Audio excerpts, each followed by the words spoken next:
ஆகாஷ் வந்து ரொம்ப சோர்வாக இருக்கிறத பார்த்துட்டு ராகு வந்து என்ன விஷயம், ஏன் ஆகாஷ் இப்படி இருக்க அப்படின்னு சொல்லிட்டு கேட்குறாரு.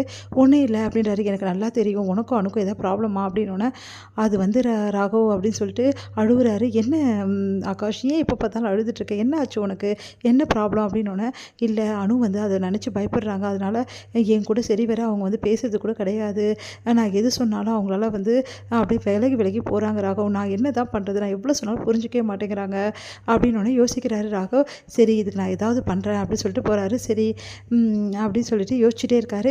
இங்கே வந்து அபி வந்து கேட்குறாங்க என்ன ஆச்சு அப்படின்னோடனே ஆகாஷ் வந்து ரொம்ப மனசு கஷ்டமாக இருக்கான், எனக்கும் தெரியுங்க, குட்டி பாஸ் என்கிட்டயே சொன்னார், உன்கிட்டயும் சொன்னான், ஆமாம் அன்றைக்கி நைட் நாங்கள் பேசிகிட்டு இருந்தோம்ல அதை பற்றி தான் பேசிகிட்டு இருந்தோம் அப்படின்னோடனே அப்படியா சரி குட்டி பாஸையும் அணுவும் எப்படி சேர்த்து வைக்கிறது ஒன்றுமே புரியலங்க எனக்கு அப்படின்னோடனே இங்கே பார் நான் ஆல்ரெடி சொன்னது தான், நம்ம 2 பேரும் வந்து க்ளோஸாக இருந்தால் கண்டிப்பாக அவங்க 2 பேரும் க்ளோஸ் ஆகிடுவாங்கன்னு நீ வந்து சொன்னல அப்படின்னோடனே ஆமாம் ஆனால் நம்ம 2 பேரும் தான் எப்போ பார்த்தா சண்டை போட்டுனே இருக்குமே, ஆமாம் நம்ம சண்டை போட்டு தான் இருக்கோம், நம்ம க்ளோஸ் ஆகணும்ல, க்ளோஸ் ஆகணுமா இல்லை க்ளோஸ் ஆகிற மாதிரி நடிக்கணும்ல அப்படின்றாரு.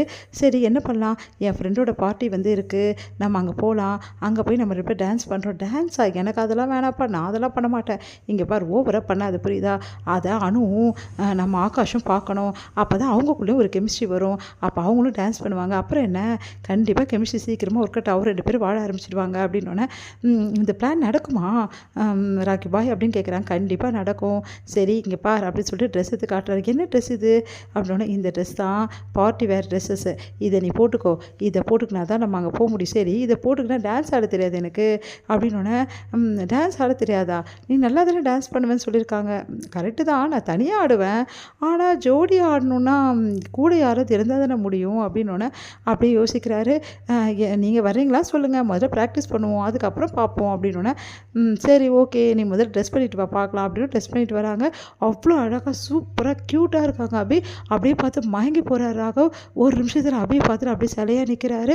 அபியோட அந்த க்யூட்னஸ், அந்த ட்ரெஸ் அது வேர் பண்ணுறது அவ்வளோ அழகாக இருக்குது, அவ்வளோ சூப்பராக அந்த மாடர்ன் ட்ரெஸ்ஸை போட்டுட்டு வராங்க. அதெல்லாம் பார்த்து ராகவ் அப்படியே மயங்கிறாரு. என்னாச்சு ராக்கி பாய்னோன்னா ஒன்றும் இல்லை அப்படின்றாரு. உடனே வந்து அவங்க என்ன பண்ணுறாங்க, அந்த பாட்டுக்கு வந்து டான்ஸ் பண்ணுறாங்க. உடனே வந்து ராகவும் கூட சேர்ந்து டான்ஸ் பண்ணுறாரு. 2 பேருமே தன்னை மறந்து அப்படியே ஃபுல் அண்ட் ஃபுல் வந்து டான்ஸ் பண்ண ஆரம்பிச்சிடுறாங்க. அப்படியே அந்த மெழுகுவர்த்தி வெளிச்சத்துக்கும் அவங்க டான்ஸ் பண்ணுறதுக்கும் செம்மையாக இருக்குது. உடனே வந்து அப்படியே மயங்கியே போகிறாரு ராகவ். அப்படியே அபியோட நெருக்கத்தில் 2 பேரும் தன்னறியாமல் ரொம்ப நெருங்கி போகிறாங்க. ஒரு கட்டத்தில் அப்படியே 2 பேரும் அப்படியே ரொம்ப நெருக்கமாக இருக்கும்போது திடீர்னு ஏதோ சத்தம் கேட்குது. என்ன சத்தம் அப்படின்னோடனே சரி இன்றைக்கி ப்ராக்டிஸ் போதும் அப்புறம் பார்த்துக்கலாம் அப்படின்னு சொல்லிட்டு ராகவ் போகிறாரு. ஏதோ சத்தம் வந்துச்சு என்னாச்சு அப்படின்னு, சரி இருங்க நான் போய் பார்த்துட்டு வரேன்னு சொல்லிட்டு அப்படியே வெளியே வராங்க.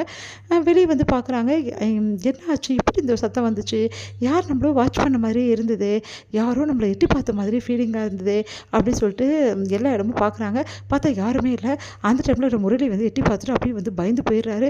ஐயோ இவ்வளோ நேரம் நம்ம பார்த்ததை வந்து பார்த்துட்ருப்பாளா அப்படின்னு சொல்லிட்டு அப்படியே போய் ஒழிஞ்சிக்கிறாரு.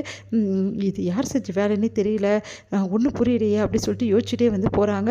அப்பாடா அப்படின்னு நிம்மதி அடைகிறாரு. நல்ல காலம் நம்ம பார்த்துருந்தாலும் நம்மளை வந்து அவ்வளோதான் நல்லா வந்து அடிச்சிருப்பா, அந்தளவு வந்து நம்ம மேலே கோபம் இருக்கா ஏற்கனவே, இப்போ இன்னும் கோபம் ஆகிடுவா அப்படின்னு சொல்லிட்டு டென்ஷன் ஆகிடுறாரு.